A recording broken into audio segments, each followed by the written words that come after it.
Hello అండి, welcome to my channel. ఈరోజు వీడియోలో అయితే ఇంట్లోనే చికెన్ పకోడాని ఎలా ప్రిపేర్ చేసానో చెప్తాను. ఫుల్ ప్రాసెస్ అయితే వీడియోలో తీయలేదు, కానీ ఎలా చేశాను అనేది అయితే చెప్తాను అనమాట. సో నేనైతే ఇంట్లోనే చికెన్ అయితే ఒక హాఫ్ కేజీ వరకు తెచ్చుకొని ఇలా పకోడా అయితే ప్రిపేర్ చేశాను. బయట మనం కొనాలంటే కూడా రేట్ ఎక్కువగా ఉంటుంది, అందులో హైజీనిక్గా ఉంటుందా లేదనేది ఒక డౌట్ అనమాట. సో ఇంట్లోనే మనం సింపుల్గా చేసేసుకోవచ్చండి.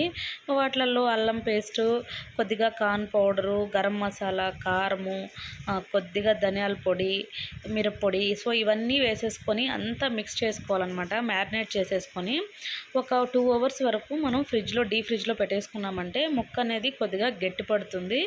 తర్వాత తీసి ఇలా కొద్దిగా ఆయిల్లో వేసుకొని బాగా చూడండి, ఇట్లా బాగా వేగేంత వరకు అయితే వేయించేసుకోవాలి. నేనైతే ఇక్కడ ఆయిల్ అనేది కొద్దిగానే వేసానండి, ఎందుకంటే ఈ ఆయిల్ని మళ్ళీ నేను తర్వాత యూజ్ చేయను అనమాట. వీడియో నచ్చితే లైక్ చేయండి, ఛానల్ సబ్స్క్రైబ్ చేయండి.